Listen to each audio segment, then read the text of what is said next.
Welcome to the Good Teams Win, Great Teams Cover NFL Week 16 preview. Guys, we've just got 3 of these left to go now. Week 16. It's been a blast, and we've only got a few left, but there's still plenty to decide. We kind of know the playoff teams pretty much. Still a couple of things to settle, but we've got some great matchups this week, and even more standalone games to talk about because the NFL is playing its traditional pre-Christmas Saturday games. 2 great ones as well. I, of course, am always joined by Byron and Joe, my wonderful co-host. Gentlemen, how are you doing? Just before Christmas, how are you feeling? Yeah, good. Getting in the festive season. Here we might be having a Christmas draft coming up this weekend, so something to look forward to. Yeah, it kind of feels like the NFL season. It feels like so much has been decided right now, which is a bit of a shame. Obviously, there's still some good matchups to go, some really good ones this weekend, but yeah, could do with just a few of those last wildcard spots being dragged out a little longer to keep the excitement up, keep the NFC West open a little. We need a And bit more jeopardy, don't we? Yeah, a little bit a more lot of jeopardy. quarterback changes, so it's going to be some interesting watching this week, if nothing else. Yeah, maybe watching through fingers potentially, like a horror show that might happen, but that always causes chaos, which is fun. Yeah. Joe, how are you getting on over there? Yeah, doing all good, getting ready for Christmas and enjoying another week of the NFL. I think it feels like you mentioned, it feels like there's a lot being decided, but I feel like, there's still a few positions that if some teams lose when you're not expecting them to, then it throws it up. So we're hoping, especially tonight with the game on TNF and then some of the other teams, the way it's like, oh, they're only a game back and they've got something to play for. There's weirder things which have happened. So let's hope the NFL keeps us all interested in the next 2 weeks.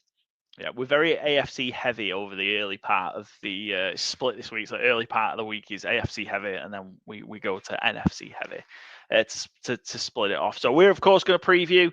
There's a lot more games to preview this week. So I think we've got 6 standalone games to preview because of the Saturday games on top of the Sunday Sky games and Sunday and Monday Night Football. We're going to do our 4-fold challenge, ATS Picks, and then we've got a wonderful guest, Sam, joining us from the Asleep at Work network. So he's part of Heard of the Line, College Football UK. Sam, a big Los Angeles Rams fan. So we'll chat with Sam about the LA Rams, preview their game against the Jets. And Sam's going to take on our 4-fold challenge. Just stick around to the end of the episode for that. We're going to start with the Saturday games. Feels weird saying that. First ones of the year. And then we get 3 next week as well. Should be fun. But we've got the Houston Texans, who are 3-point underdogs against the Kansas City Chiefs in Kansas in Arrowhead. The over-under for this one is 41.5. Texans and Chiefs playing on Saturday because they play on Christmas Day against other opposition. How are we seeing this one go then? Texans against Chiefs with Texans started off as favourites because I guess we didn't know kind of the situation of Patrick Mahomes after him getting banged up last week, the ankle injury, but he seems like he's going to go because it's flipped around from the Chiefs being underdogs. I'm so glad when we did the preview on review on Monday night, I took that while we were recording. So I'm sat on the Chiefs +2, but I don't think in good faith I can put that on this sheet. But yeah, Chiefs are 3-point favourites, over under 41. Byron, Joe, what do we think to this one? I see your. I'm going to reveal your bet here for those who aren't watching on YouTube. You've took the under 41.5, and I think that's very telling of the kind of game it's going to be. I've took both kickers to have over 1.5 field goals. Mine's at +186, yours -110. I think it's going to be a real low-scoring affair. I think the 2 best units on this field are going to be Texans defense, Chiefs defense in that order. Both offenses have looked out of sync. Mahomes is eating pressure at a rate that nobody wants to see. DJ Humphries has been ruled out for the game already. So I presume it's going to be Joe Tooney at left tackle again, which, again, weakens that inside of the Chiefs' offensive line, which has been by far their most solid part of that line. And this Texans pass rush is legit. I kind of worry for Mahomes. I think he's going to play. Well, sorry, Andy Reid just come out and said he is playing. Sorry, it's not. Yeah, he's going to play. He must be playing if that line switched, so he has to be playing. And Andy Reid has come out today and said he is playing. So all right, I'll take that over what Vegas is presuming. But with or without Mahomes, the Chiefs ain't looking good. They got to 21 against Cleveland on Sunday with 6 takeaways. I think I heard the stat they had 2 drives that were essentially successful drives, like had more than 1 first down on it. They're just not, I dare say it, they're not really functional on offense right now. Pacheco is coming back and is getting his wheels beneath him a little. Marquise Brown looks like he's going to be active for this game. Now, that's an interesting lad that I don't think any of us really seen coming this early. There was talk he might make it for the playoffs, but week 16 I didn't see coming. So it's an interesting wrinkle for the Chiefs, but I just worry that I'm not sure Mahomes is going to have enough time to find him. Like, Marquise Brown's best skill set is getting downfield. And I'm not sure that that's going to be an option, really, because, Daniel Hunter, Will Anderson are going to be licking the lips going up against these tackles, against this O-line. So, yeah, I like the under that you've backed as well. I think it's going to be a kick-heavy game, if any scoring at all, really. I know that doesn't fit too well with what Joe's bet is. Sorry, Joe. I mean, but I'm wrong plenty as well. So, I mean, I wouldn't take it. That means you're dead in the water. You've also not gone for pass catches, which I think is wise. Yeah, I mean, like I said, I'm liking the under massively just because the Texans have been an unders team so far. Chiefs home games in the main have been unders for the last couple of years. So, yeah, I've lent the Chiefs ATS just because I think, I don't know, I just think they'll find a way to kind of get it done. But it's the perfect number. I think it's the perfect number for a push. With where it is. But unders have hit 8 and 6 in Kansas City games so far this season. Houston, I think Houston are even worse. Houston have had the fewest overs so far this season. It's 10 and 4 for the under. So yeah, I very much like the under. I like it even more because the public is also on the over, which I don't really understand why. 83% of the bets and 78% of the money's on the over. I don't get it. So yeah, I'm on the under. Yeah, Joe. I'm hoping we get some Joe Mixon action because I'm sweating on my Joe Mixon 1K bet, 1,000 yards bet. Yeah. Well, he only needs 90 odd yards. I think he should be able to get them for the last 3 games, barring injury. I'm similar to you guys on my other bet, which will be going on other socials. I've got it under 42 this game. I think it's going to be an under as well. And that just shows the any time the running back, just like what Byron says. I think both QBs are going to be pressured quite a lot. We talked about what Texans are good at, and that's to rush the QB. And they did that against the Dolphins, but what they also did, they played the perfect game against the Dolphins on defense, where they scrambled Tua. Obviously, you're not going to be able to scramble Mahomes, but if he has got that ankle injury and they get in the time to pressure, I think then they're certainly in the top 1 or 2. Is he going to be able to scramble out? Is he going to be able to do what Patrick Mahomes is the best at, where it feels like he's going to get sacked and he somehow gets out of it and gets 10 rushing yards? I'm not quite sure against this Texans team. So I think even if he plays, I'm leaning the Texans to win this. I think this is a huge game for them to show that they are an AFC contender. I think at the start of the year, a lot of people, there were the dark horses where everyone thought, they could do it, they could be the team, but throughout the year, they haven't produced amazingly. But last week, there was a glimmer of hope. I thought the defense played a hell of a lot better. I know they're ranked one of the best defenses, which is surprising when you have watched them all year, but it makes sense, especially with that front. So, and with KC's trouble on the offensive line, you're having to put Tooney on the left tackle, so that weakens the inside. And, it's going to be a fun and interesting game on defense. I'm not quite sure it's going to be on offense, but I've just got both running backs to get a touchdown at plus 280. I just think it's going to be a tight game where there's not going to be a lot of big plays and they're going to have to lean on the run to try and puncture each team. And if it's a cold night in Kansas, both teams might look to do that running, and especially near the goal line to get them touchdown. So I like that one, but I'm anticipating a low scoring game as well. Yeah, I checked that before as an issue. If the weather's going to be bad for 6 and early, so it's a 1 o'clock game. It might be 12 in Kansas. I don't know. It might be 12 in Kansas, 6 p.m. Yeah, yep, UK time. So yeah, it's nice and relatively warm for this time of year. I think in Kansas, and nice and sunny. So not going to see what the Dolphins have to go up against. But I think for Texans, they've got a couple of injuries. Mixon's actually not been training practicing this week, and Juice Scruggs, if he can come back, would be big, just as kind of that centre on the O line to kind of help get a semblance of the running game going, because that's been a struggle for the Texans the last couple of weeks. So that's Texans Chiefs. The second game, probably again, these are two great games, but Steelers Ravens. We all love a Steelers Ravens game. And guess who's an underdog again? Pittsburgh Steelers are 6.5-point underdogs, heading to Baltimore against the Ravens. Over unders 45.5 here. I've stayed away from betting the Steelers 6.5 at the minute. I feel like I'm just going to end up doing it, whatever the number is, even if the number ends up being 6 or 5.5 if I leave it longer. But I do like the under in this one. Under is 8-2 in the last 10 meetings between these two in Baltimore.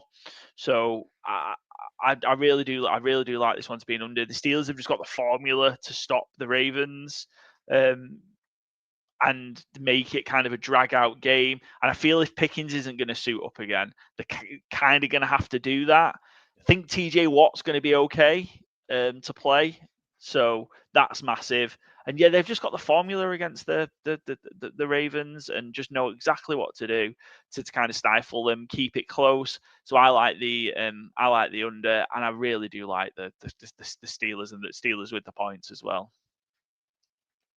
Yeah, I agree on the Steelers line.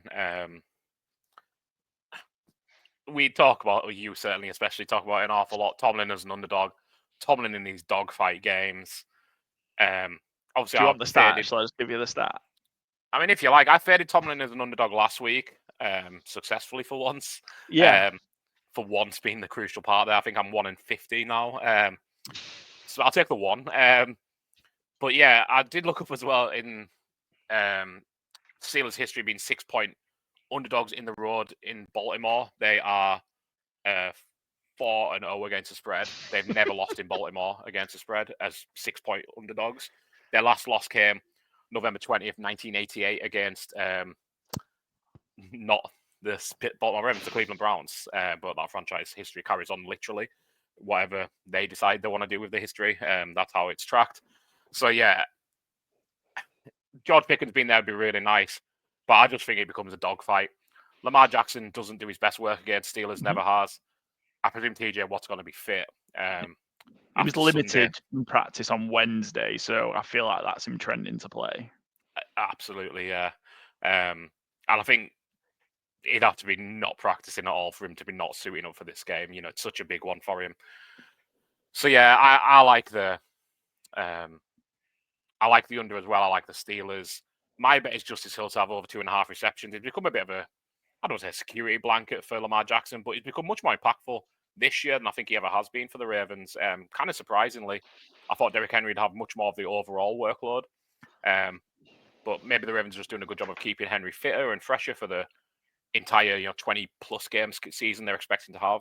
But yeah, Justice Hill getting regular usage. He had 5 receptions last week, 4 the week before. A couple of weeks before that, he had 4. He just seems to easily get 2, and then it's just a case, does he get an extra 1 or 2 on top of it? But he can easily double it, I would dare say. So, yeah, I've gone Justice Hill over at 2.5, but I like the Steelers to keep this closer than a touchdown, and I like the under as well at 45.5.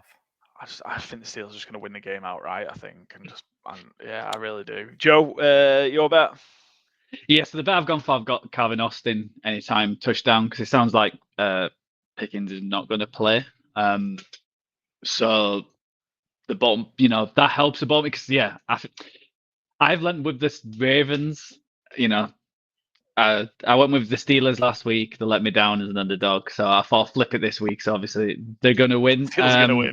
Yeah, but I went with the Ravens just because I was a bit troubled with how they played last week on offense.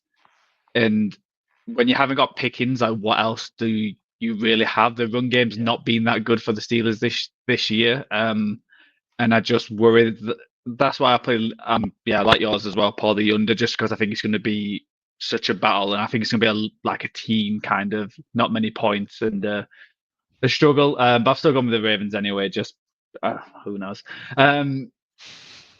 So yes, my best, the Calvin Austin anytime touchdown, just because he's probably their speed threat, and Ravens feel like they do give a lot of yards away with the deep ball, and Russ can certainly throw a deep ball. So out of anyone, I've got Calvin Austin to get the touchdown.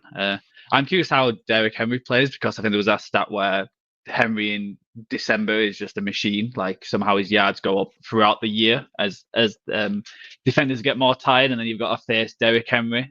So I wonder if they're going to try and lean on him a little bit more to try and pierce this Steelers defense, because Jackson does struggle. He has gone. It's crazy, like Lamar's stats. So against everyone else, it's 52, 39, and 1 against the spread. He's 0 and 5 against the Steelers. Wild. And there's only 4 other quarterbacks who have gone 0 and 6 against a single team since 2003. Which is that a trivia question? Well, if you want to try and answer it, I'll be surprised if you. There's 2 who are there's 1 who's actually playing for the Steelers as a hint. Who's played for the Steelers? It's Justin Fields versus Green Bay. Yeah, Packers, it is Green Bay. Yeah, yeah, it is. And the other, he'll be starting for the Jags. Mac Jones versus the Bills. Against the Bills, yeah. No, it's against the Dolphins, actually. Oh, against the Dolphins. There's no coverage, yeah. And the other 2 are Steve McNair against the Colts and John Kittner against the Packers. So the Packers done it twice. So package for the Lions against the Packers, yeah. So Jackson, struggle against this. Against the, what a potential club to join. So is there a worry here? So if the Ravens get beat here and they are 9 and 6, given how good a team they are, a 9 and 6 team after 16 games isn't a particularly great team. For me, if the Ravens got beat here, I will close it. There is 0 chance they can win the Super Bowl. 0. If they go 9 and 6, they are a wild card team in the playoffs. And some of the losses are they get stuffed by the Steelers twice. They've still not found a way to overcome that. Who else has beat? They've lost. Obviously, lost the Chiefs in week 1. That's 3 of them. Who were the other 3 losses? Against the Eagles, who just dominated them. A terrible loss against the Raiders, and then another loss that I can't really remember. Raiders. Yeah, I just shouted that one out. Yeah. Oh, you said Raiders. Sorry. Yeah. Raiders, Chiefs, Steelers twice, Eagles. I just look this up rather than trying to think. But I know, yeah. Browns. I'm just not gonna. It's the Browns. The Browns, they lost to the Browns early on, right? That was Deshaun Watson's Browns. No, that was Jameis. That was the first Jameis. It was Jameis, yeah. Oh, right. Okay, sorry. Yeah. Like that's your record. We're raving about this Ravens team. Realistically, are they any better than the Commanders? If that's where they end up. Yeah, I think they are in terms of just when they're not playing against an AFC North team. I just think this all season doesn't really matter until they make the playoffs. I think I said that at the start of the year. They could have gone 16 and I still would have thought, can they do it in the playoffs? So I think they just need to get there and just show it there. It feels like they come up short in the big games. And is it like I say, it's the playoffs? Can Lamar Jackson not have one of them games? Can Justin Tucker not cost them a playoff game this year? It's huge, but I always find it weird with the AFC North games. They're just so weird. So it's hard to take. I've just put a stat in the chat. So underdogs in the AFC North clashes since 2018 are 50 and 32 against the spread. Yeah, what a great stat that is. So it's just like the AFC North just feels like. Yeah, if it's like the Browns feel like they dominate Joe Burrows, it feels like the Browns beat the Ravens, but the Steelers beat the. It's like this all really weird. Like it doesn't really make sense a lot of the time. The AFC North, but I'll even if they beat the Steelers this game, I'll still worry about them in the playoffs because they feel like this is how most years have gone, where they've looked good, and then the playoff comes down and they lose a game at home or whatnot, where they shouldn't lose, and the people who should perform don't perform. So that's astonishing. And also like underdogs covers in the last 6 years have covered 61% of the time in the AFC North. That's an incredible divisional stat, Joe. Well done. Thanks. And also the stories come out about this game, Deontay Johnson. I know there was the stuff about the Niners, but I remember sitting here, we're like, what a trade. The Ravens have got a perfect number 2 now and all that. But yeah. He And, has like, been number 2. Yeah. Certainly has. Just a little note on Lamar when it comes to it mattering. Since he was drafted, in games he's played, I know he's missed some games down the stretch. From in games week 15 onwards, Lamar Jackson is 12-0 in the regular season. Less said about the postseason, the better. But pretty impressive how he ends the regular season when he's fit to do so. When he's fit to do so, yeah. All right, which one of my pro Steelers stats do you want to finish off before we move on? Mike Tomlin in December in Baltimore when he's a 3-point underdog. It wasn't requested that. Fucking hell. I don't know. You said which one do I want? I've got one pick number 1, 2, or 3. I'll go with 2. Go on. Tomlin 62. Tomlin 62, 32, and 3 ATS as an underdog, covering 65.5% of the time. It's ridiculous. Mr. 65%. Mr. 65%. I wish I was 65%. Right, let's move on. We've got a couple of Sky Sports games on Sunday. Feels like a long way away, given all the games we've got. Eagles conclude the NFC East with a win over the Commanders on Sunday. That's the early game. Eagles, obsessed with the Steelers at the minute. Eagles are 3.5-point favorites, over under 45.5. I'm just on unders machine this week. I'm on under 47 in this one as well. I just think the Commanders are struggling. That second half against the Saints has really kind of rubbed this. It's kind of put me off them. Like they just offered nothing. So yeah, I think this might be really like an Eagles hammering. I think. Yeah, we've all gone Eagles ATS. I think it's going to be an Eagles big one as well. I've gone Eagles minus 6.5 for my bet, plus 132. I know the line is minus 3.5, but I think Eagles are they look really good. They were my number 1 team on our power rankings this week. I'm guessing you guys had the Bills because they were our number 1 overall team. Yeah. But I don't think you can go too far wrong with either of those 2 teams, obviously. But the Eagles just every facet of the field, they're just really, really, really good on. Jalen Hurts is playing improved football. It's been a bit of an up and down year for him. But, AJ Brown had his squeaky wheel game last week. So, yeah, I don't see Washington really competing here, I must say. I've got 6.5 as my bet for the Eagles. You've gone the under 47. You just think Eagles win comfortably as well, or? Yeah, I'm also on Eagles minus 3.5 as well. As just a bit of a shout as well. I think the Eagles are going to win easy, real easy. Also, I think that number needs to be 45.5, not 47. Oh yeah, yeah. So I'll tell you what we're going to do. We're going to give Joe a second. Is what we're going to do. That's what we're going to do. You work away in the background, Joe. Before we get about, but yeah, I just think this is one where thanks. Are you still on Byron for this one? Nico Collins and Tyreek Hill over 100 yards. I was helping you out there, Joe. Right, let's if you put them on the Eagles. Jeez Louise, yeah, big odds. So yeah, I'm with you, Byron. I think the Eagles are going to hammer the Commanders here. I'm worried about the Commanders in terms of just kind of flatlining the rest of the way. They are too far. They're going to get another win. They're not, I don't think they're too worried about them getting in the playoffs, but I just think they're really struggling. I thought the kind of first half against the Saints last week, thanks, Joe, they're getting kind of back in the groove. But yeah, I think my big one, Eagles minus 3.5 is huge. You're on Eagles minus 6.5 at plus 132. And Joe, you're going for, is this a similar bet you had to last week? The Eagles wide receivers, because I know you were big on the receivers last week. Yeah. What did I even go for? I think I went for both of them. I don't think it hit, did it?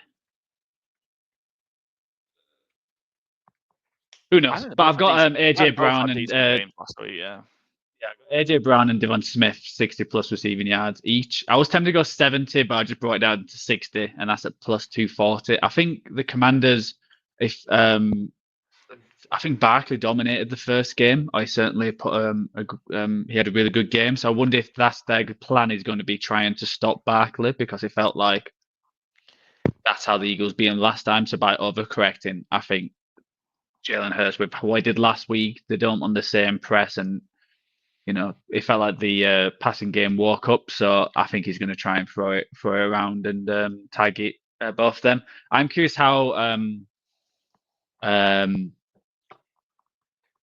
Washington play. Obviously, the defensive back has just come back. But I can't think of his name. Lattimore, yeah. And I know he boxed out one of the Saints and they'd even target him. But it's the Saints wide receivers, so who are they? It's a bit different to AJ Brown and Devontae Smith. So I think Hurts could pass the ball around and with the Commanders trying to plug up Barkley. So I thought 60 yards both is doable, especially AJ Brown. He could have 60 yards just in one catch just because he's a home run hitter. So so it's a nice bet. And I was shocked with the line 3.5. I expected it more, to be honest, because just how the Commanders played last week. It's against a divisional game, I guess. So maybe, divisional game. So maybe, 6, you kind of get 3 being at home. So maybe it's more of a 6.5 line. I had the Eagles at number 1 in our power ranking. I just think they are the best team in the NFL right now. And I think they're just going to wear this Commanders team down. I think it's December football, who has the best line and on both sides, who has the best bully ball. It's the Eagles, and I think they're just going to bully this Commanders team because they've just got an overall better squad, probably on both sides of the ball. So I think it's going to be a great game. I think the Eagles are going to win easily. So I do like both your bets. I think it's just seal it, get it done, and then they're just got to kind of not hope, but obviously you kind of need I suppose, I think where they're at, they're behind the Vikings in a tiebreaker for, is the tiebreaker down to strength of victory? I think is where it's down to. It will do, yeah. Yeah, so kind of they needed maybe a favor from the Vikings to beat the Lions and the Vikings to drop a game elsewhere. So there's a lot to happen for the Eagles to get the number 1 seed, but they're still kind of in and around it, aren't they? So that's where they're at, but certainly clean up the division this week and get that done. Next, we're on, speaking of the Vikings. Vikings are out west in Seattle to take on the Seahawks. The Vikings are 3-point favorites in this one. Over-under is, I've lost my sheet. I had it right up. Over-under is 43.5. I've got a bit of an odd stat for you. Can I go first with this one? Go ahead. It concerns and is around Vikings road games. So this is exactly a 3-point spread. The last time there's been exactly a 3-point spread in the Vikings previous, there's been 4 times, in the recent years. I think it's the last 3 years where the Vikings road games had a 3-point spread, whether they've been favourites and or underdogs. All 4 have pushed. Do you know, the kind of brings something to mind that I've been kind of wanting to suggest on our ATS is, if you select a push, you should get double points. So rather than picking one of the teams, obviously it's only went to a full number. Yeah, you should be able to pick push, and you get 2 points. But we can discuss that in the off season because we're not going to implement it for this season. It just it was last week when there were so many full numbers. I was like, we should just be able to select the push.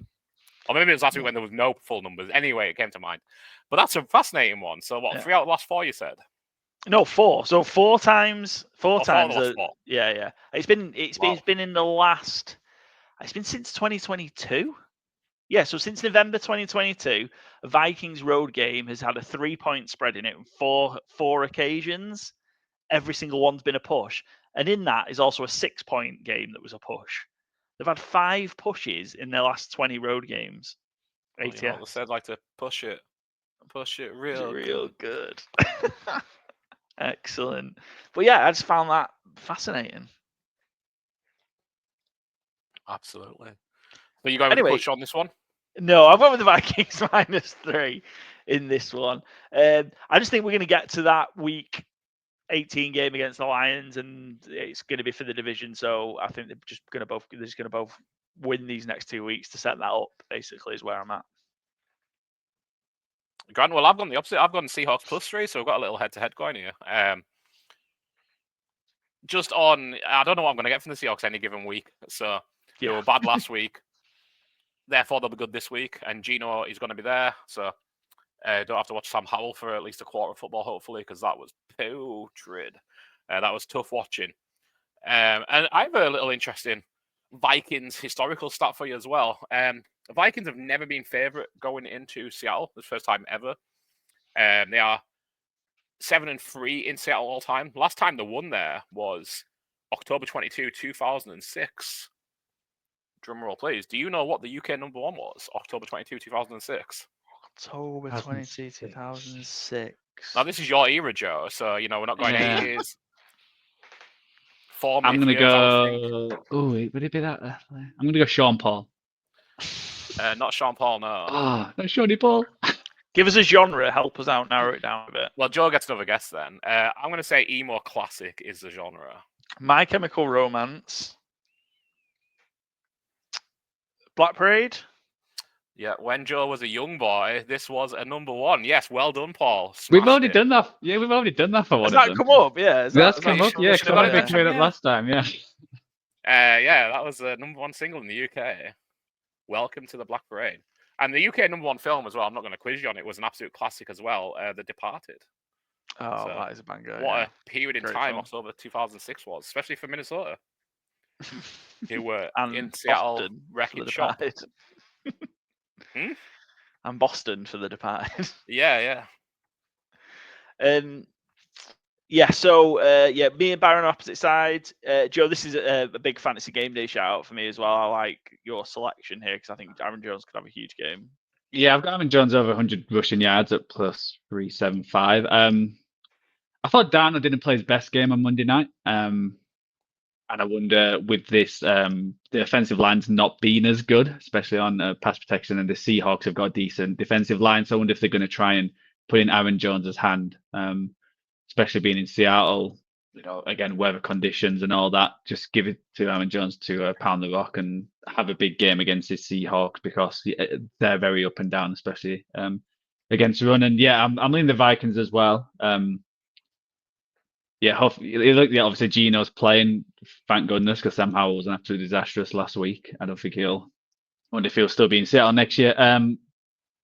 But Seattle at home have just been, not been great. After the 2-6 against the spread at home, and Gino has had 8 touchdowns, 11 interceptions while playing at home, versus 6 TDs and 2 interceptions on the road, where they're 4-1-1 against the spread. So they're certainly not a home team, which they used to be. And it was strange that the Packers, I thought there was quite a lot of Packers fans at Seattle on Sunday night, which you never saw in Seattle, especially that they're still in this NFC West hunt. So that was a huge surprise. So I think the Vikings are going to continue, and I've got them winning just because, I just think they're a better team than this Seahawks team. And I do have a stat about the Vikings, which is certainly an interesting one. They're 12-2 straight up, obviously. So they've eclipsed their win total by 5.5 games already. They're the only team to win their win total by 5.5 games since the 2019 Ravens, and only 4 teams since 2002 have gone over 6 games on their win total at the start of the year. And we're only in week 16. They've got 3 games left, so they've absolutely smashed expectations. And and I'll do another one because I thought this was great as well. NFC North against other divisions, they're 30-10 straight up, 26-14 against the spread, which is the second best for full season by any division since 1990. So NFC North, and the Bears are in that division. And the other 3 teams. Other 3 carrying the Bears. But the NFC North's been astonishing. I think we'll look back. I think finally I've just not accepted. I was like, oh, maybe the Vikings aren't. Like they had that blip where they lost. They started 1-5, lost 2. They've won 7. What is it? They've won 7 in a row. They are a tremendous football team. So Kevin O'Connell for me should absolutely be coach of the year. Whether he gets that or not, I don't know, but I think he fully deserves it. You see, taking this team who had, plans wrecked with, ideally they'd have been at least probably playing JJ McCarthy at some point. That'd have been the plan, but Darnold's played far beyond any of us thought his capabilities were, and that defense has been buzzing all year. So Vikings absolutely smashing it. Going to be a player. Sam Darnold should be giving Kevin O'Connell a commission on his next contract because I've seen I think it's Dan Orlovsky tweeted out in the wake of this Kirk Cousins benching. If you were the 49ers next year, what would you rather do? Pay Brock Purdy $50 million a year, pay Sam Darnold $50 million a year, or pay Kirk Cousins $20 million a year? And it's like, is Sam Darnold really on that conversation now? Maybe he is, but I mean, I when don't know I if don't he think he'll is, get but he's that going to much. go in him. He's going to earn himself some good money. And Yeah. I He'll get like- think I think he'll get like Baker money. that's what I was going to say, With- 30 to 35-ish, yeah. Mhm. I mean, and if you're the Vikings with a rookie, do you not just do everything you can to keep him? I don't know. That's a conversation for later on. But yeah, that is the Sky Late games. Let's head to prime time. Buccaneers, Cowboys is Sunday Night Football. Buccaneers are 4-point favourites heading into Dallas. Over-unders 48.5. Huge for the Buccaneers. This one, like, you feel just like this is the nail in the coffin of the Falcons if they get this one done, because this is probably the most difficult game they've got left of the three Buccaneers. Got 2 divisional games left, haven't they? Saints, Panthers. So this is the toughest one. And obviously, Cowboys in Dallas hasn't been a tough proposition for anybody apart from the New York Giants this season. So yeah, heavily favored. I've not bet it yet, but I think I'm just going to get on the Bucks before the number changes. It's -4 at the minute. I've gone for a touchdown treble. Bucky Irving. I know he's kind of been a bit banged up, but it looks like he's going to play. So I've gone Bucky Irving. Irving, isn't it? Yeah, it should have a G. That's fine. That's street. I was like, have I bet Michael Irvin there for a touchdown? No. Bucky Irvin, Mike Evans, and CD Lamb, TD treble at +750 is my bet for this one. Yeah, I've gone Mike Evans 100+ receiving yards. Feels inevitable. I'm surprised you can get it at +215. It just, Baker Mayfield's talk about it this week as it being something that's important to him. Obviously, it's important to Mike Evans. I think Baker Mayfield said it's actually more important to Baker Mayfield at this point, it feels like, than Mike Evans. But Mike Evans will know about it. It's just Baker's obviously hell set on getting him the ball. So yeah, I've got Mike Evans 100+ receiving yards, +215. Joe. And I've got Brandon Cooks over 50 receiving yards. I know CD is questionable. I was going to go for a different bet, but for some reason they had no receiving yard bets on Bet365 for the Bucks. So I'm definitely going to look at Bucky Irvin over 50 receiving yards as well, because I feel like Parsons certainly is still playing incredible. So I think they're going to get a lot of pressure on Baker. So he'll probably just want to throw it out to his running back, and Bucky Irvin has that catching ability and big playability. So I'll have a look what his receiving yards is when they're available. It was slightly annoying. There are no rushing or receiving bets for the Bucks. I was a bit like, is Baker fit? Or, that's what I was wondering when you said it. But yeah, it's up on DraftKings still, so Bet365 just having the afternoon off. Get your finger out. But yeah, I like. So we didn't really see it last week because the Panthers were just a bit of a mess. But I think the Bucks have got a chance to kind of really put a beating on the Cowboys here. Damarian Overshawn obviously out, came out against the Bengals, and Trayvon Diggs out as well. And I think that's where Mike Evans is going to be able to take advantage, because Darren Bland has looked a little bit sluggish in his return from his foot injury. So yeah, I think opportunity for the Bucks to put up 40 again, like they did on the road last week. And then over to Monday Night Football to finish off our standalone game previews. Saints are 14-point underdogs on the road to the Green Bay Packers. The over/unders 42.5. I didn't know enough about Kamara to be comfortable placing a bet on the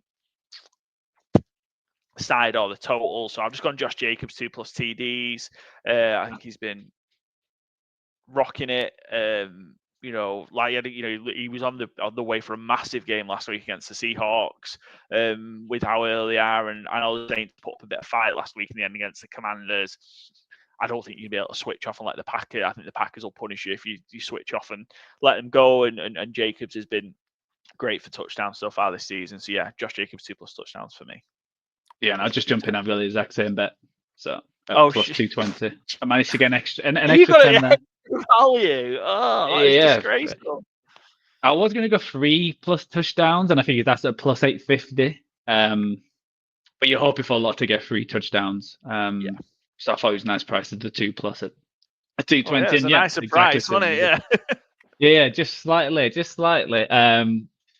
yeah, I'm I think the Saints defense has been playing better under Rizzo and the Saints team in general. I just think they're going, like you said, this Packers team is going to dominate, and depending who plays quarterback, they could have a lot of possessions, and being indoors, Josh Jacobs could go wild.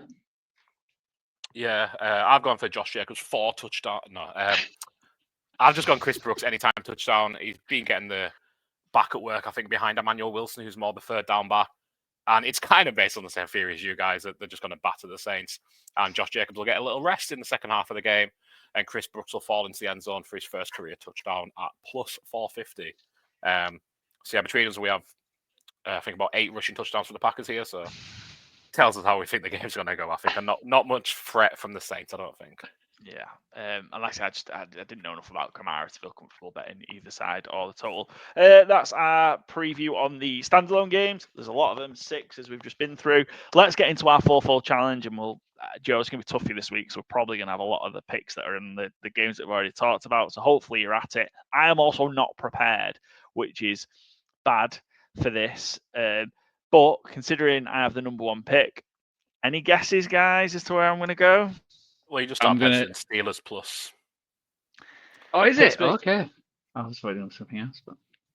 Are you serious? Pittsburgh Steelers plus 6.5. Give me the Pittsburgh Steelers plus 6.5. I think they're going to win the game outright. Mentioned it earlier. I'll give you another stat. I saved some of my stats before as well, so I'll help Joe out a second with a stat. Steelers have won on 6 of the last 7 visits to Baltimore, going 6-1 ATS, including winning the last 4, going 4-0 ATS. I think this Ravens team are frauds. Yeah, I kind of said it a little while ago. It's like, I don't think they're one of the teams that can win the Super Bowl, despite the gaudy numbers they sometimes put up. Just the defense is too soft on the back end, especially.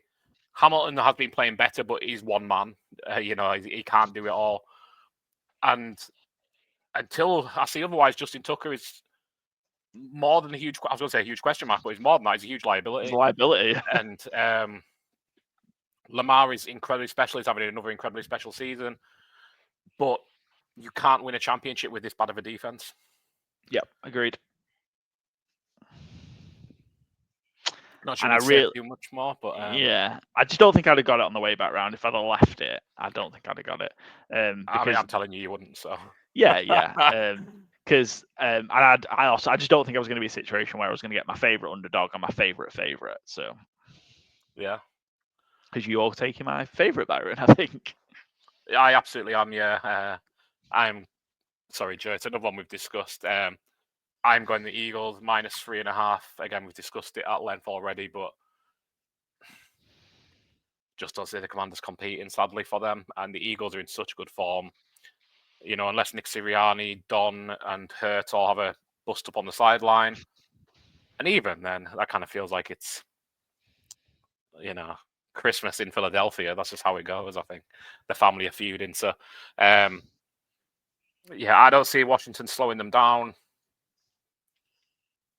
We've covered it a bit. I have got, Jalen Hurts has, I don't think ever in his career thrown for 3 passing touchdowns. And that is one of my bets of the week as well, is for him to do that at plus 850. So we'll see if you can finally break that one this week. It might just be this season, in fact, but I think it's his entire career. But I'll just look while I'm waffling on here to buy Joe some time to get his picks ready, etc. Passing TDs, career. Oh, yeah, sorry, he's done 3 a few times. He just hasn't done it in a long time. Or not all this season. So he's had a few 2-1s. I don't think he threw any against Washington in the home game. And obviously he gets plenty on the ground, as does Saquon.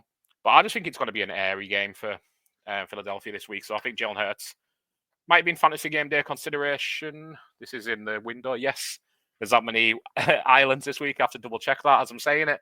But I think it's a big Jalen Hurts through the air week.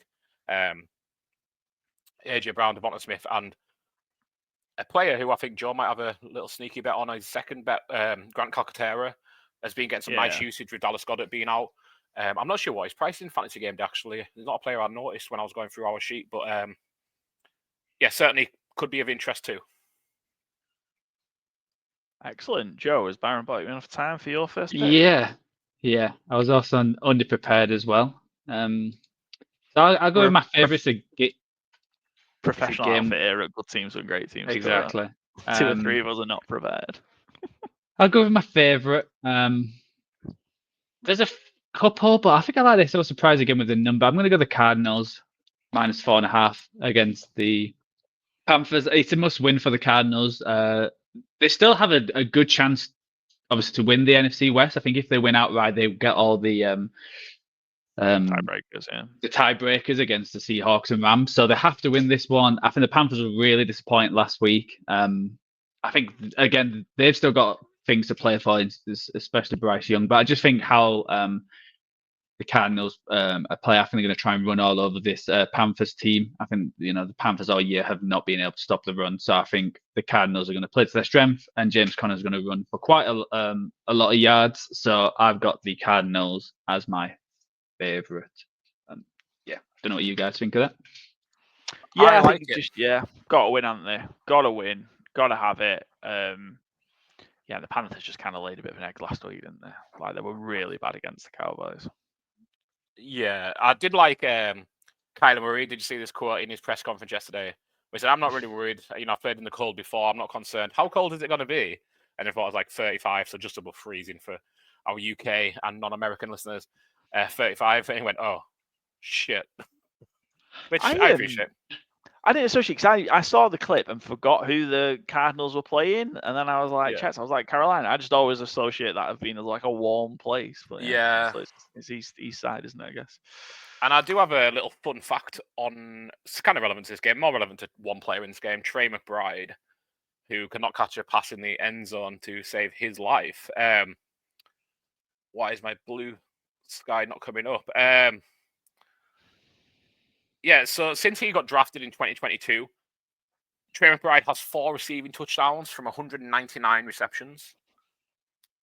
Jimmy Graham, who has not played in 2024, did not play in 2022, wasn't on a team either year, has 4 receiving touchdowns in that time as well. He has 7 receptions in that time. So just 193 fewer receptions, and Trey McBride to have the same amount of touchdowns. Oh dear. But I think he's due. I think he pops off this weekend. I think he gets 2 or 3. Yeah. Obviously, we don't have a betting slate for this one, but he'll be on my overall betting slate of either 2 or 3. I might go with 3 just to go full fuck it. We're getting to that point of the season. Need some YOLO hits. Need some big hits firing, yeah. Also, so my second one is another game we've talked about. It's the same one as Redmond's. I'm going to go Steelers, Ravens under 45.5. Yeah, makes sense. Cool. Byron, over to you. Cool. I am going to take the Chiefs Texans under 41.5, please. Fuckers. I'm out there with my 2 unders. Sorry. Yeah, they were my 2 unders too. Yeah. So when one went, it was like, okay, let's get the second one because I don't think it's going to be there in a minute. Yeah, again, sorry that it's one that we've already discussed, but hate both offenses in this game. Like both defenses in the game as well, kind of individually and versus the offenses in question. So, yeah, I just think it's a good matchup for the under, and kind of feel a bit sorry for. Is it NBC who have the early game Saturday? I'm not 100% sure who it is, but I'm a bit sorry for us as viewers, to be fair, because if you told me we were going to have the, what are the Chiefs 14-1, 50, whatever the record is, against the Texans, leading the division. Early Saturday game, I'd been buzzing. I think, that's going to be a classic. CJ Stroud, second year MVP candidate. Patrick Mahomes, 1 loss. He must be having an incredible season. And as it is, I'm half expecting it to be, 12-10. Yeah, Chiefs games are just a real struggle to watch, I think. Yeah. They used to be fun. Feels like a while ago. But they are still on a 3-peat, so yeah, if it works, it works. Yeah, doing it different ways. Cool. I'm going to go the over then, because I guess you two both got your favourite and you're under, so I'm going to go the over then. So I can crack the first one open. I'm going to go Niners, Dolphins, I think. Yeah, Niners, Dolphins. It's tight spread as well. And plus, I think the Niners still underdogs in this one, Joe. Still +1. Yeah. That doesn't make sense. That's a trap that I'm going to fall into because I don't get it. But yeah, Niners going to Miami. I think it's 44.5. I think there's a little bit of bounce back for the Dolphins. They were shown up a bit last week by the Texans, and Tua had a bit of a nightmare. I think he'll have a better game, especially with being at home. And then I know the Niners had a struggle against the Rams, but they're miles better than that. So I think this is kind of almost neither of them have really got anything left to play for. And Niners could be lurking in case all hell breaks loose, but I don't think that's possible. But yeah, over 44.5. I think this one might just be a bit of an end of season fun game. Yeah, this one of my overs as well. I was hoping for this one to come back round. Obviously being in Miami, a lot better than the rain in San Francisco the other Thursday. And yeah, both. I think especially the Niners defense with the injuries, and who knows if they'll just rest Greenlaw, Bosa, and all that. We've more or less been out of contention. And yeah, the Dolphins need to get back on track. Yeah, Niners had a bit of a mini bye as well, I guess. So yeah. Cool. I don't really matter what I do next, is it? I'll go my under Giants Falcons. I think this one's going to be horrendous. Michael Penix is starting. I'm a big fan of Michael Penix in college, Washington. I think he might be okay in the NFL. I think he could end up being quite good. I just think this is a bad situation. This is kind of not the getting dumped in because Kirk just lost the fucking plot. At Monday Night Football, they just refused to let Kirk Cousins throw the football, really. It was just a mess. I've got a funny feeling the Falcons will try and ease Penix in. So maybe not ask him to do too much, not too many complicated things, and maybe lean on Bijan a lot. And I just don't know if the Giants can do anything. Yeah, you said about the Kirk Cousins not being allowed to do anything on Monday Night Football. Bill Barnwell had the stat, and I think it's one of the best stats of the entire season. On Monday night, the Falcons had 1st and 10 24 times. They ran the ball 23 times on those plays, 95% of the time. That is unbelievable. Yep. I'm not sure what else you can say, really. That is short week as well. I know it's only one game, but week as well to make the quarterback change. I just don't. I think if you're going to do it, you could have maybe done it before. Yeah, bad one. And they're still looking like if the book, like, it might if the Falcons don't beat the Giants here and the Bucs slip up Sunday night, like, I look Giants +9 as well as an underdog. Because I think it'll be low scoring. What did they beat the Raiders by 6? Are the Giants that much worse than the Raiders? Are the Giants worse than the Raiders? I don't really know. I would only say with that is I've landed the Falcons in the game just because Penix had an arm in pre-season and it felt like he looked impressive, and especially with the weapons they've got with Mooney and London. Yeah. Are they going to try and use that? Because that on Monday night I watched that because I obviously had the Falcons to on my fall forward, and that was a hard watch to see where Kirk's basically gone down from, because I was in the opinion not to drop him and not to risk it, but after watching Monday night it was rough. Basically, yeah. I was surprised even let him throw on that 3rd down when the game was online. I was surprised they just run it to try and waste another 40 seconds. But yeah, they needed to make the change.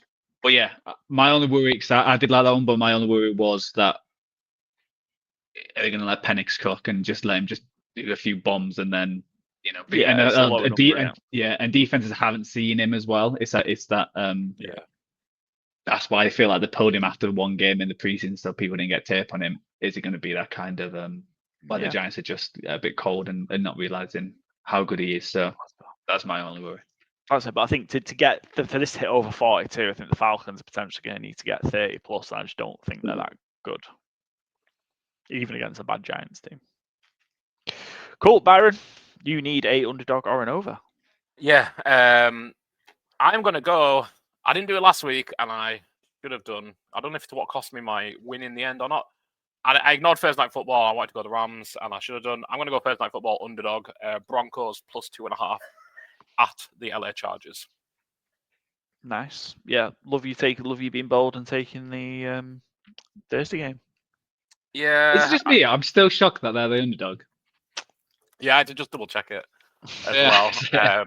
Is it still 2.5 as well? Yeah, still 2.5. Yeah. Yeah, surprising to me certainly as well. I don't quite get it.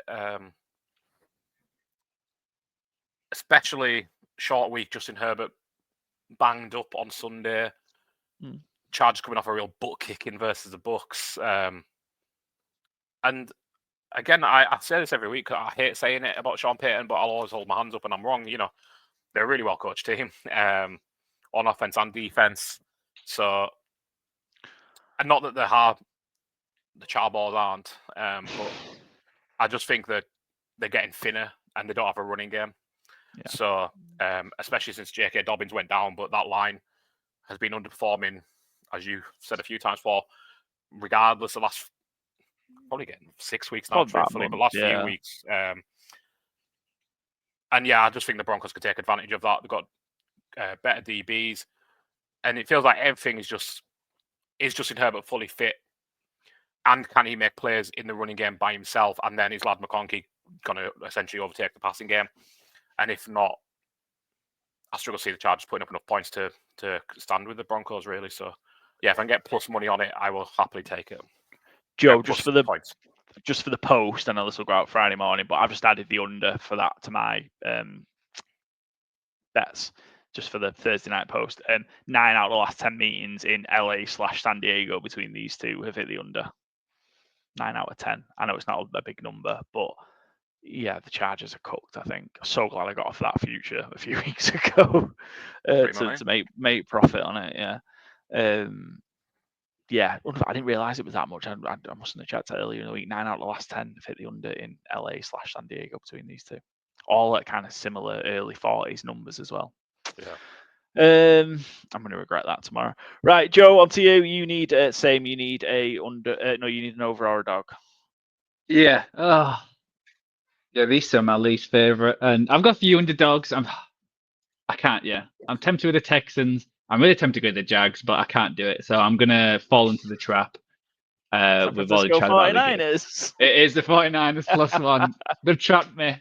I saw the trap. I stepped in it. We'll see. It'll be like a double loss. But yeah, I ain't got some of the other ones. I was confident. Like I said, Jags feels really tempting as well. But I just think, yeah, I think these are similar teams. Like I think you telling me that they had the mini buy spurred me on to go the 49ers with the +1. I was like, oh yeah. Don't blame me when this doesn't hit. Well, normally whenever I'd make these picks, you're about and go, oh, I would have picked that. That was a great pick. So like, I'm going the reverse. And when I pick like the Giants and you actually scold me, it works out. So let's go the 49ers. The what am I doing the over? I really struggled this totals over this week. I really struggled with. I'm gonna go with anything. Yeah, I was gonna go.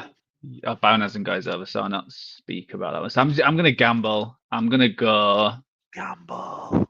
I mean, it's what we do here. Yeah, I'm gonna go. All we do here, quite literally. Yeah, I'm gonna go with your team. I'm gonna go the Bucks Cowboys over 48.5. I feel like both. I think the Dallas defense obviously is taking some big hits, so I think the Tampa can put some points in them. But I also think this Cowboys offense can still do a lot, and being indoors. Cooper Rush has not looked that bad. The running game's been a lot better, and if CD Lamb plays, I think they both can get in the 20s, or it could be Tampa Bay get 30. Cowboys get at least 90. To 40. I think if the Cowboys can get you 10 here, you're on for this, because I think the Buccaneers will be getting to 40. Yeah, so I'm going with that one. Excellent. Byron, you need a dog, underdog. Sure do. Oof. You not need an over? News. No, you need an over. Yeah, ignore me. We'll do that bit again. Byron, it's your pick. You need an over to finish your fourfold. I do, but I also have some Adam Schefter breaking news. Alvin Kamara's groin injury is still being evaluated, but possible it's a season ender. Fuck's sake. Yeah, so fire up your Kendra Millers. This don't bother firing up any Saints players, actually. They are going to get their butt whipped in Green Bay. Speaking of butt whippings, we're going to have a head-to-head on our fourfold here. Me and Paul are getting it on. I'm going Falcons, Giants over 42. Michael Penix's going to come out and cook because he's playing with the equivalent of an easy bake oven. The Giants defense. I think, Drake London goes off here. Darnell Mooney maybe, Kyle Pitts maybe. I just think the Falcons have got too much, and I think this could be a bit of a statement game from the Falcons wanting to move on from Kirk Cousins and show, hey, we are a legit team who should still be considered as a playoff contender, even though they're not really, because the Bucs are going to win enough games to not let them get back in touch. But I think this is a real big game for the Falcons and a real big one for Raheem Morris and Zach Robinson, the OC. Some of the numbers with Kirk Cousins have been not just with how Kirk Cousins played, but how they've schemed Kirk Cousins because of Kirk Cousins' physical limabilities. Limabilities? That isn't a word. Limitations? Limitations, yes, and disabilities. I'm getting my two words confused. Limabilities. Do you know what, though? I said it like 3 times. I'm like, I can't figure out why it's wrong. But I guess that's how it feels watching Kirk Cousins sometimes. You just can't figure out why it's wrong. And turns out it's his limitations. Zach Robinson has been scheming so much around Kirk Cousins, having to just be a drop and throw. There is no mobility there. I'm fascinated by what Michael Penix is going to be. I think it's an instant upgrade, even if Penix is just okay. So the possibility that he's good, and if you take him number 8, he should be. He's had a good full season to watch and learn. He was slinging it really nicely in pre-season. So, yeah, I think the Falcons go over 42 here. Well, combined with the Giants, but I don't know how many the Giants put up. Fair. I'm going to go. I've got my favourite. Obviously, I've been deliberating it for a while because you two picked yours early.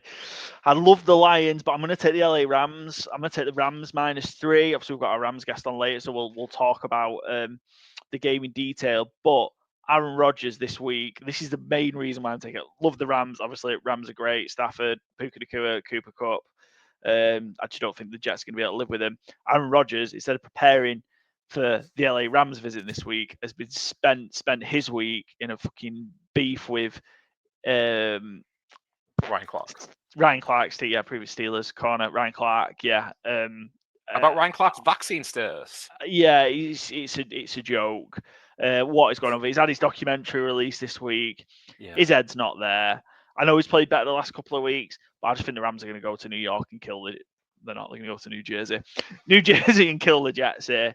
Rams -3, and obviously the Rams need it to keep rolling for obviously a playoff spot. But yeah, the Jets have just been a joke this week.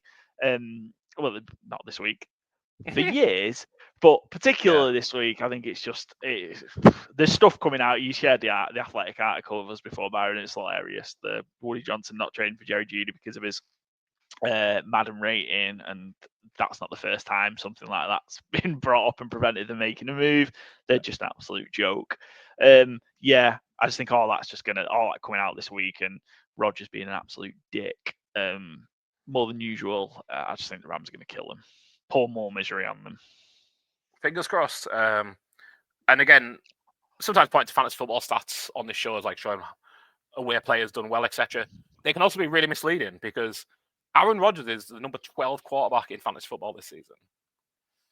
And I don't know if I'd say he's been a top 25 quarterback in the league this season. So I don't know. Well, I mean, he's there because he's played every game. Mm-hmm. And he had a big week last week. But yeah, I was absolutely stunned to see he'd snuck into like QB1 range because boy, has he not played like it. Oh, yeah, I just think the Rams are going to murder them this week. Even flying out east when they don't traditionally travel very well. So, yeah, love the Rams here. I'm kind of regret not going for the Lions here. 6.5. I also think the Lions are going to kill the Bears as well.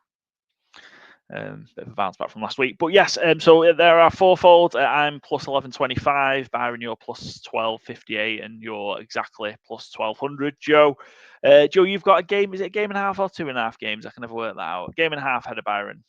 Mm-hmm. It's just 2 game and a half. Oh no, it's game and a half. Oh no, I think I've missed one of your things, Byron. Yeah, I apologise. I think it's a game and a half. I think you're on Byron. You're on 3 pushes. No, I'm on 1. Oh, you're on 1 push, Joe. There you go. So there we go. I think it's a game and a half. Anyway, I hope we don't need to do some kind of audit of this because I just trust Joe's numbers explicitly. So yeah, I'm just like, I had no idea if I'm missing something. Yeah. I trust Joe to be right. So yeah, I'm not gonna lie. When I did the sheet today, which Paul did, the numbers didn't actually come through. So I started writing the week before, and I was like, I might get by 3 still. That's done well. And then I realised I did that sheet and checked it, and the right numbers were on it yesterday. Don't start with me. Obviously, something's gone wrong. Yeah, there were the right numbers that were on it. Anyway, right. I think if there's question, just scrap the numbers. We'll start again next year, probably. I think it seems sensible. Nope. ATS picks. Let's go there. So we'll just, I suppose, touching on any singular games we haven't talked about. We're all on the Broncos, so the Chargers are also going to win tonight. Just me on the Chiefs for Saturday. Byron, Joe, just on the Ravens for the Steelers-Ravens game. Me, Panthers. I think the Panthers are going to cover this 4.5 against the Cardinals. So sorry, Joe. I know they're your favourite. I know they had a bit of a stinker last week. I think they'll maybe come back to a bit more to the level. I know the Cardinals need it, but they're just in a position to just put an absolute horror show out. I think the Cardinals. So yeah, I'm on the Panthers. Byron, you're on the Bears. You like the Bears to cover against the Lions? Byron's Can't give Bears. enough. I can't Byron's quit on it.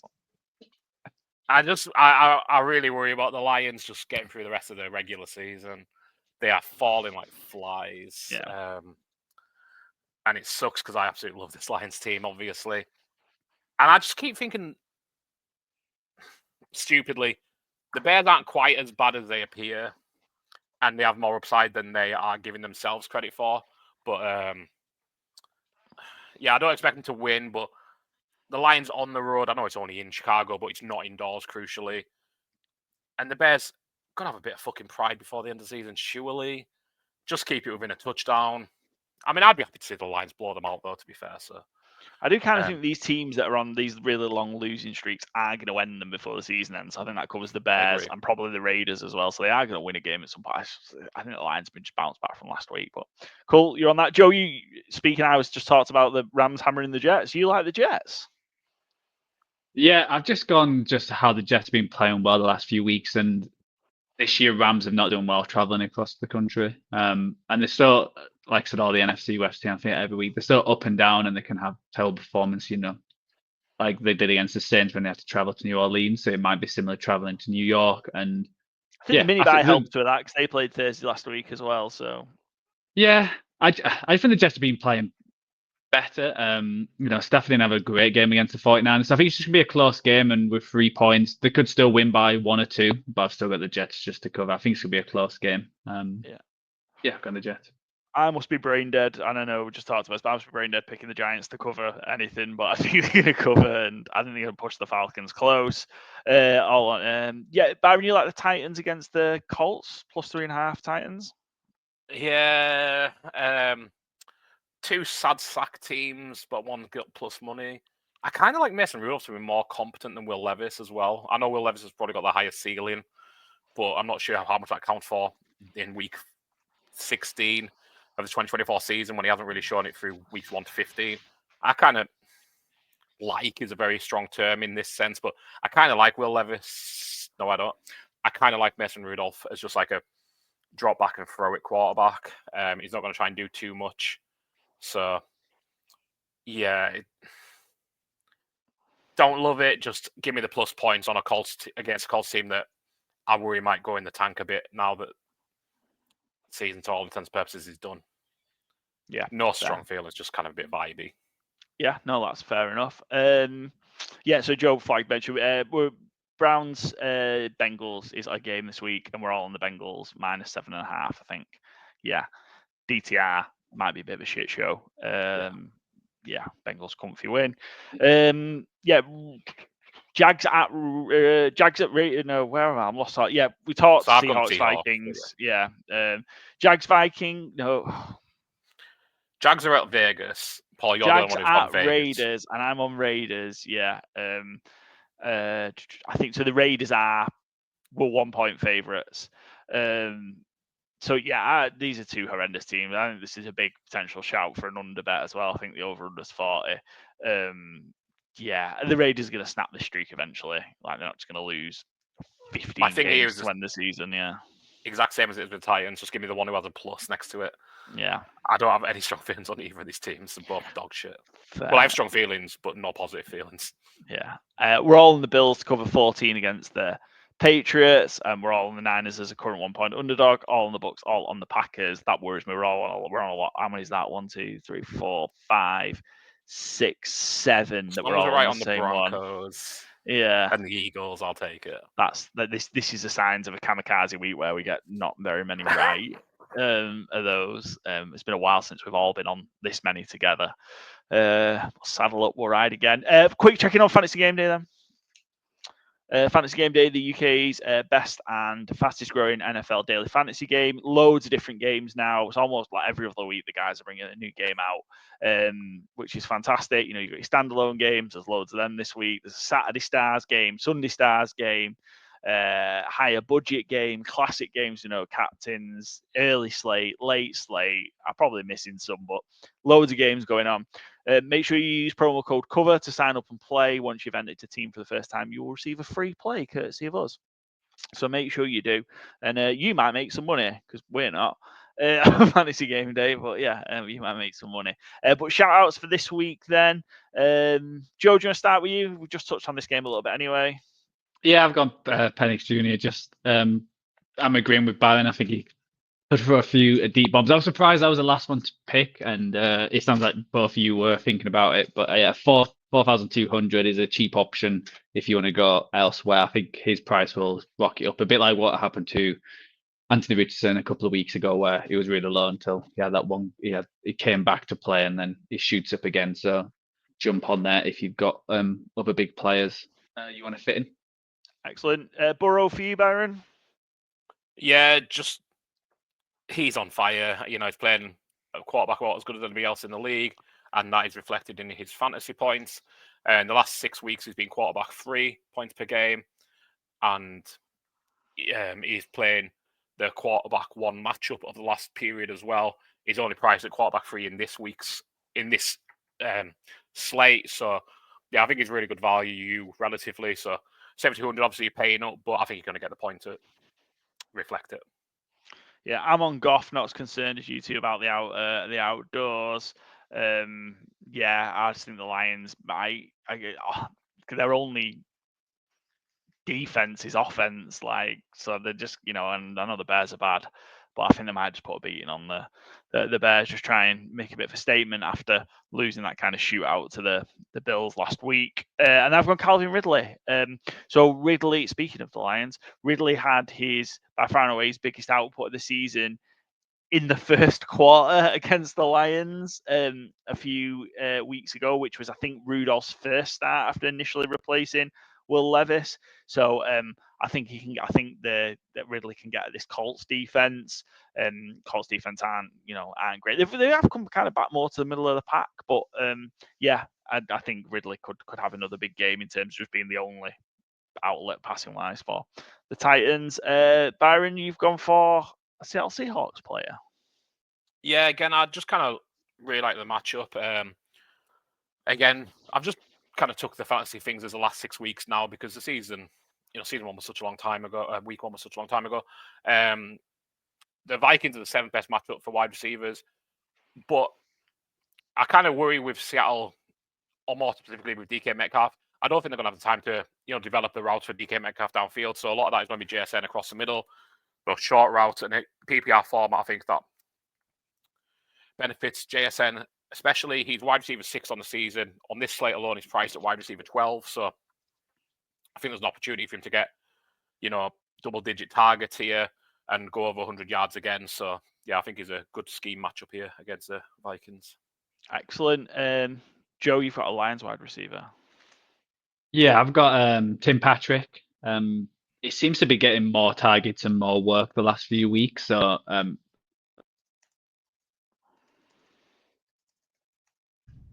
sorry, somebody disconnected then. Yeah, Tim Patrick is the last few games he got 8 targets against the Bills, 7 targets against the Packers, and he's getting touchdowns now as well. So at 3,800, I think it's a good price for a wide receiver. Excellent. Do you want to finish off with your running back, Joe?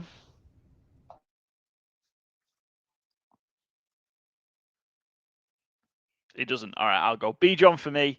I think as much as I do like the Penix shout, I think there might be a bit more like there was on Monday night, just keeping it on the ground a little bit more. Trying not get overload Penix too much. Yeah, so B. Johnny had a decent game Monday. I think he's going to get at least 100 yards. Hopefully, get in the end zone a couple of times. It is a big number, 7,800. So you probably are going to be a captain play if you do pick him. Byron? Yeah, I've gone budget because I didn't go budget for the other two. So I've gone tight end Chico Conquo at 2,400, 200 more than minimum. He's had 3 top 10 weeks on the season through 15 weeks. Obviously, incredibly budget price. And the last 6 weeks, the Colts are the third best tight end matchup. And I think, again, it's kind of Rudolph's style, I think, is more one that suits Okonkwo than Will Levis is trying to scramble and develop players down the field. So, yeah, I'm going to go with Okonkwo to hopefully hit a touchdown. He didn't get one last week, and he was I think he was a tight end 6 on the thing, but he got 10 targets. So, I mean, if you can get anywhere close to 10 targets again, ideally get a touchdown, and you might be looking at a top 5 matchup this week. Excellent, good stuff. And Joe, I don't know if you're back with us, but he has James Conner as his pick for the Cardinals. I think Joe's headphones have died. So we'll be back in a second. James Conner, 7,400 against the Carolina Panthers. Feels like he's had a few relatively quiet weeks, James Conner. So yeah, but it's going to be a matchup to come back into. It is against this Panthers defense who, we'll let you run on them. Yeah. Cool. Right, that's it from us. Fantasy Game Day done. We're going to move over to our guest, Sam from Sleep at Work Network. He is a big Sam the Ram, yes, a big LA Rams fan. So we're going to chat Rams against Jets, Rams season so far, a little bit about the Sleep at Work Network, and Sam's going to pick his fourfold. So best of luck with that, Sam. We need a guest winner. So here is me with Sam the Ram. Final part of the show this week for our Week 16 preview is our guest picker segment, and we've got Sam joining us, a friend from the Sleep at Work Network over there with Fletch & Co. Do all the great content for the NFL, college football. There's a Michigan podcast coming. So much going on the Sleep at Work Network. Sam, LA Rams fan, you have joined us. First of all, welcome to the show. How are you getting on? Yeah, good. Yeah. Season's although it's nearly over, it feels like it's just starting for us. So it's a bit of an interesting one this year. Yeah, it feels very similar to last, a little bit similar to last year in terms of getting going a little bit more later on for the Rams. And we'll get into Rams because we are going to talk Rams season so far, preview the game against the New York Jets this week. I think we're going to have to talk about Rams playoff possibilities as well. And you're also going to take on our fourfold challenge. But as I mentioned at the start, you do some fantastic work with Fletch & Co. over the Sleep at Work Network.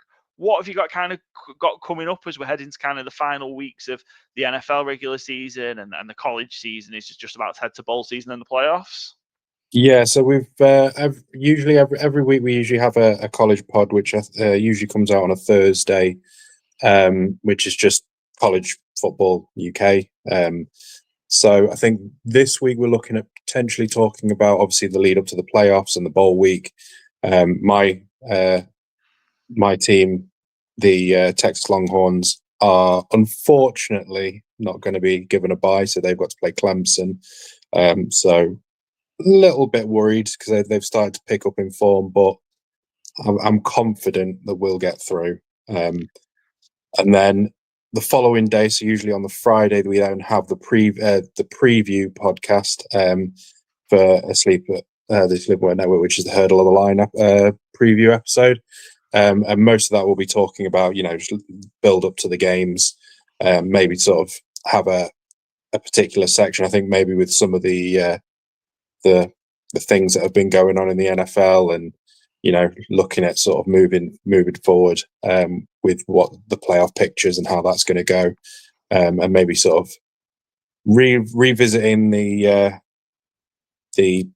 awards that we sort of picked at the start of the season and seeing how we think they're getting on and maybe sort of looking at that. So yeah, there's a lot to look forward to and a lot to sort of cover, but it's just a shame that we're sort of feels like it's coming to the end. But yeah, still there'll be loads of stuff that we'll be doing in the off season.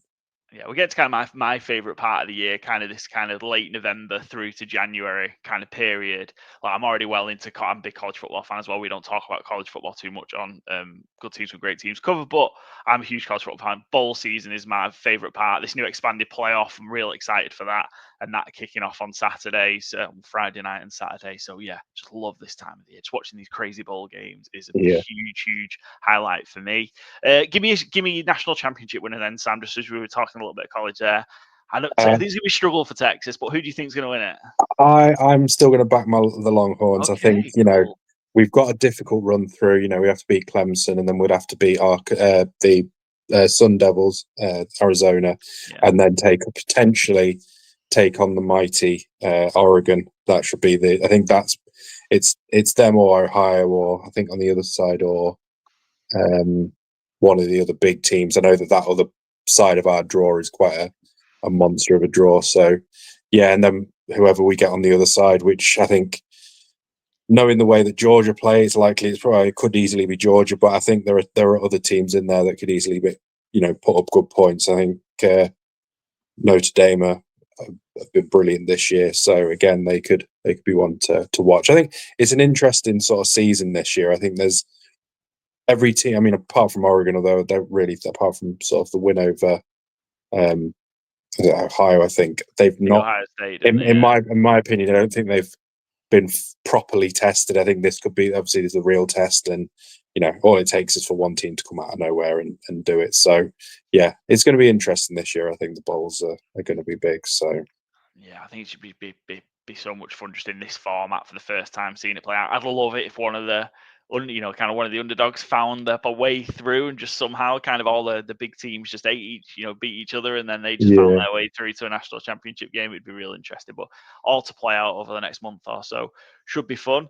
Let's talk about your LA Rams. First of all, Sam, how did you become, I guess, was it the LA Rams at the time? Was it the St. Louis Rams when you started following them? Or? So I started following. Well, I started following the NFL sort of. The first ever game that I really properly watched was the Super Bowl between the Patriots and the Falcons. So that was the very first. I got into college, into the NFL quite late, and I was going through this the other day, and I was looking at who I was originally wanting to then choose between, and I think when I look back at the image, it was like the Ravens, the Cowboys, the Panthers, and the Seahawks were my original four. And then when I sort of did a bit more deep dive, and I support Arsenal in terms of our football, and obviously the owners of Arsenal are the owners of the LA Rams. So I kind of thought, well, it makes sense. And also being from Derby as well, obviously their football team, the game is the Rams. So I kind of had it in there. So yeah, it just kind of developed. And then I think the first proper season I started watching them, we got to the Super Bowl and lost to the Patriots in a really bad game, and then I think absolutely terrible game. And then 2 seasons later, we were Super Bowl winners. So yeah, I've been very lucky in terms of seeing my team play well and get through to the playoffs so many times. So yeah, I'm waiting for the proper nosedive seasons that'll eventually come. They come with every team. So I mean, as bad as it's got, then I guess it's probably that season after the Super Bowl when they had a bit of that's probably the worst I've seen us. Yeah, that's a good place to be. I'm a Cowboys fan, so they did a good job dodging Dallas. Yeah, sure. I did get a lot of my friend's a Seahawks fan who got me into the NFL, and he said of all the teams, I'm so glad you didn't pick Dallas or Seattle or the Niners. So yeah. That's all we have. We only have Cowboys and Niners fans here at the show. So yeah, no, you did the right thing to dodge. I think it might have been all right for you, the Niners fan. They've been pretty good as well, haven't they? But yeah, you've seen some good success. So you fell lucky there for sure. How do you kind of view how the season's gone so far for the Rams? Obviously, they're right in the mix, and it looks like I think they've got the advantage now to go and clinch that NFC West that's just been a bit mad all season long. How are you feeling kind of heading into these last few weeks of the season? Yeah, so we've had a few jokes on our podcast about this, but sort of, I mean, normally for the last few years, the NFC West has been a really competitive division in terms of, people beating each other and that, and always being sort of very competitive. But this year, it feels a bit like the division of mid. So we've all been sort of very sort of up and down and very sort of average. I mean, we had a terrible start, which I think we all expected, especially with the injuries that we were going into those first few weeks. And when we sort of lost to Arizona, I thought, oh God, this is going to be our season, because our defense has been very sort of hot and cold in how we've been playing. But yeah, we're starting to sort of, now the offense is getting fit. I mean, we've got Higbee coming back, and it's just everything's starting to click at the right time, which is sort of what you want to be. And I think, we've got the Jets, the Cardinals, and the Seahawks to play. So realistically, in order to get to the playoffs, it's in our hands. We don't have to rely on anyone else, and we need to keep winning our games. Yeah, 3 left. I think, like I said, I think probably 2 of the 3, including that game against the Seahawks, would probably be enough. I think at this point, you don't know what's happening with Geno as well, do you? From a Seahawks perspective, he could be hurt and banged up as well. So for that game, kind of feels like 2 out of 3 will probably be enough for the Rams to win the NFC West. But yeah, it's going to be a real interesting road. And which you talked about the division of mid, it seemed to get passed around from the NFC East to the NFC South, and now it just seems to have gone across to the NFC West. So watch out, Lions, Vikings, Packers, Bears. It's coming for the North, I think. And you mentioned obviously the game this week. Jets is the game for the Rams this week. So the Rams heading out east to take on the Jets.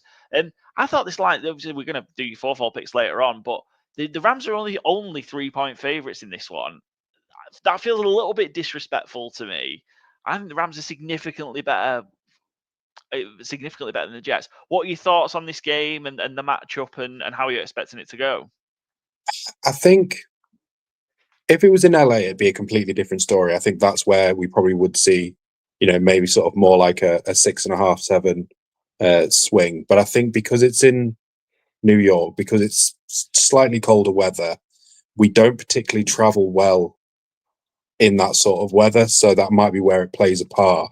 And I think probably with the Jets coming off the week that they had in terms of the offensive performances and having they do have a very strong defense. I think that's probably where it comes from. I mean, we shouldn't be losing to the Jets realistically. I think Aaron Rodgers, he's starting to get a bit of groove, and Devontae Adams and Garrett Wilson are very good wide receivers, and they've got a good running back core. But I just think that, their offensive line is not particularly great. And I think we have surprisingly in my opinion, one of the best defensive lines at the moment, especially for sort of age and that. So if we can get Aaron Rodgers, it'll kill the game, because I think we've got enough on offense to worry the Jets, and to put points on. And I think if we can get Kupp and Puka and everyone involved, it makes things a lot more difficult for the Jets defense, because I do think that there is a little bit of a heavy reliance on Sauce to be that guy to lock up the wide receiver 1. But if that's Puka, you've got the wide receiver 2 and Kupp, who is just as good at being that wide receiver 1 as well. So I don't think I think we should comfortably win. I don't think it'll necessarily be amazingly high, but I think we'll, I could see us being sort of like maybe sort of 7-6 points up by the end of the game, as long as we sort of just get in front. Nice position to be in, isn't it? When you've got 2 wide receiver 1s on your team, it's a good place to be. Yeah. In Cooper Kupp and Puka Nacua for sure. I think that's been the spark, hasn't it? You mentioned kind of the injury in terms of the injuries earlier in the season, and it was a struggle. I think probably what the Rams do such a good job of is just kind of keeping afloat, and they've got obviously great coaching. They've been able to just nick. A great example would be kind of the Dolphins, where they weren't able to kind of nick a couple of wins when they were struggling, where the Rams find a way to win a couple of games, keep afloat, and then you've got the ammunition to come back and put stack wins together. Yeah. I mean, like I say, I do envision that the Rams will win the division and get there. How far realistically do you think the Rams can go should they get to the postseason? I think it just depends on who we come up against. I think we can. We've shown enough against. I mean, we've shown it. We can put it up against the best teams in beating the Bills last week, a couple of weeks ago. The only issue the worry that I have is if we come up against someone like the Eagles, because we saw that when we played them, that Saquon had, I think, probably one of the best weeks he's ever had, and nearly put, I think it was about over 300 yards. So that would concern me if we ended up having to go through the Eagles. But I think, whoever's going to come out of the NFC South, I can see us beating them. And and then it's just whoever the divisional games are. The Commanders will be probably in and around there. I think they're a solid team. We've not really seen Jane Daniels in terms of postseason, so we don't know how that's going to play out. And probably the Vikings again. They're very good, but I think they're beatable. I know they've got a good record, but I still think they're beatable. But yeah, I think if we can get the win, obviously that'll put us in a better position, and obviously we'd have home field advantage for at least the first game. But yeah, it just depend on who we end up facing and who it ends up being against. Because like I say, I think there's a few teams we can beat in there, but I think it just depends. I'd be shocked if we got to the NFC Championship, but I think I could see us winning the wild card week. Yeah, playoff win for sure. I think that can definitely be in the Rams' future. I like them matching up against the majority of NFC teams. I agree with you. I think the one that they don't match up well with would be the Eagles. Who are just kind of playing a different level of physical ball at the minute that's very, very tough to combat. You have to kind of find a way, I think, to go beyond their level of physicality. And I just don't think a lot of teams have got it in the locker. I think the real look at Rams, I feel, match up real well against the Lions at the minute, just because of how the Lions are struggling defensively. Yeah, What the Rams were able to do with the Bills, kind of hold off the Bills, even though they were able to pull up a lot of points, similar to that Lions-Bills game at the weekend. So yeah, I kind of like that Rams-Lions matchup for the Rams as well. Sam, you're going to take on our fourfold challenge. I mentioned before we started recording that guest hasn't hit yet. It's not as if we've hit loads ourselves. We've only hit 3 between the 3 of us on the show so far this season. So it's not an easy thing to do. It's a 12-1 bet, 4 selections, 1 favorite, 1 underdog, 1 over, 1 under. It's not easy to do. Otherwise, we'd be doing it every week. But yeah. let's start off with your favorite then. Typically, Sam, when our guest comes on to talk about their team and their team is the favorite, well, in fact, it doesn't matter whether they're favorite or underdog, they take their own team. Are you going to follow that pattern, or are you going to surprise us and take a different favorite? No, I'm going to take a different favorite. I've been looking at sort of the different games and matchups and such, and I think my pick is going to be the Cincinnati Bengals. I think they've got a very good matchup. I mean, obviously it's a divisional game, but it's at home again. It's at Cleveland, but it's against Cleveland, who are in a really difficult position. We don't even know who their quarterback's going to be at the moment. So I think that they've got enough firepower to get a good win against them. So yeah, that'd be my favourites pick in Cincinnati Bengals. Yeah, Bengals are 7.5 point favourites. He's in Cincinnati as well. Sorry, I was just checking. They are at home against the Browns. Oh, they are at home, was it? Yeah. So Browns, again, there's the advantage there. Yeah, Browns look like they're going to be playing Dorian Thompson, Robinson, DTR for a benched Jameis Winston. It kind of feels like they're just bottoming out now. So yeah, I like the shout. I've been a big proponent of the Bengals all year. Even though they've obviously struggled in those bigger moments, but it feels like they're just going to kind of potentially run off some big games against these lesser teams, so to speak, and just to kind of make themselves feel better about how the season's gone. Yeah, Bengals over Browns for sure, 7.5 points. Cool. Okay, who's your underdog then? Who are you liking to kind of maybe cause an upset this week, or at least cover the number? It feels like a bit of a cop-out, this, but I think I'm going to go for the 49ers. I know they've only got they're only a 1-point spread, but they are technically underdogs into the game. But the way that they're getting those offensive pieces, getting Drake Greenlaw back was a huge thing, and you saw that sort of last week. And I just think that even if Purdy doesn't play, they have such a good offense and such good pieces around it that I think the Miami Dolphins can be easily found out. We've seen that across the year, and I think as long as they can keep the likes of Tyreek Hill and that in check, then they should be fine. And we've seen them do that. So yeah, give me them as the underdogs. Although it feels a little bit like cheating in a way. Yeah, a little bit. That'll probably, I imagine, by the time we get to Sunday afternoon, I imagine the Niners will be favourites by that point. But look, this is part of the show that we do. We pick the games early. We pick them on Wednesdays and Thursdays when we do our recordings. So you know what? If we get a point or two that falls in our favour, so be it. But yeah, Niners +1. Yeah, I think that would be a real popular underdog pick early this week. And like I say Sunday, I imagine by like Friday or Saturday, that number will have flipped from a plus symbol to a minus symbol, and the Niners will be favourites. But yeah, I'd it's a big one to get locked in early, I think, as well. Yeah, Niners is a 1 point underdog. We know, as you mentioned, the Dolphins struggle against good teams. I know it hasn't quite worked out for the Niners this season, but they are still a relatively good team. So yeah, I expect Miami to struggle there again as well. Good shout. We'll go with your under next then. So where do you think there might be a bit of a struggle for points this week, Sam? This is quite a tough one because I think there's a lot of this is why I can imagine this is probably the one where people struggle with it in terms of where they usually falter. I'm gonna go with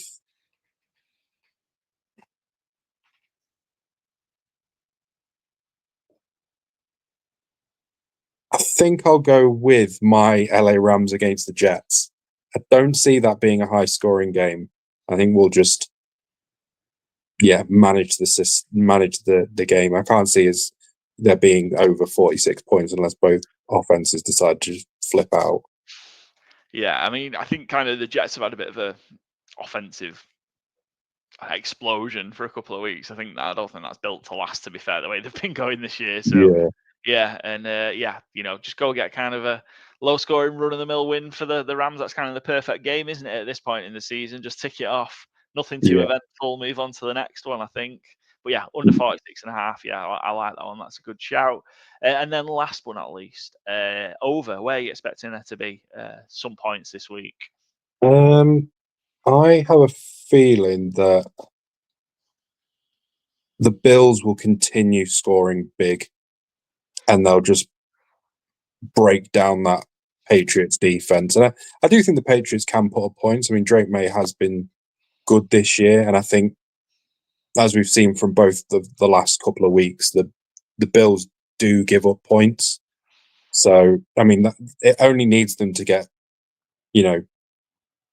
4 touchdowns and a couple of field goals and the Patriots to get 2 touchdowns in the game. It's over that value. So, yeah, I feel like if you can get the Patriots to 14, 17 points, then I think this is this is a great shout, because the Bills, like I said, what is that, 8 in a row or 9 in a row they've scored over 30 points. So yeah, you don't need too much heavy lifting from the Patriots at the other end. So yeah, good selection. And just Josh Allen has been just a machine, hasn't he? MVP level performances. For sure, yeah, just been a machine these last few weeks, especially. So, the Bengals -7.5, the 49ers +1, Patriots Bills over 46.5, Rams Jets under 46.5. That's your fourfold, Sam. Happy with it? Yeah, I think so. Nice, good stuff. Hopefully, this is the one to break the streak for the guests this year. It's not easy, like we say. We're not sat acting like we hit it all the time. We don't. It is such a struggle to do, but it's nice when it does. Sam, thanks ever so much for being such a fantastic guest and coming on. Good teams win, great teams cover. Hopefully, you can be our Rams guy for the future, and we'll have you on in the postseason should the Rams make a little bit of a run. Make sure you go check out all the great content, Hurdle the Line, College Football UK show, everything else that's coming for the Sleep at Work network. You can go follow them over on Instagram and Twitter. I think it's at AAW Network on Instagram and at AAW_network over on Twitter. But that's it for us for our episode, for our Week 16 preview. We'll be back on Tuesday with our Week 16 roundup, and then before you know it, it'll be Christmas. I say Tuesday, it'll be Christmas Eve, won't it? Release an episode on Christmas Eve. Maybe listen to it while you're having your dinner, or don't. But then we'll be back then with our review episode. Just make sure you're following along. Good Teams and Great Teams cover over on Spotify to be notified of new episodes when they drop. Over on the YouTube, Twitter /X, Instagram, TikTok, Blue Sky at GTW_GTC, and we'll catch you next time.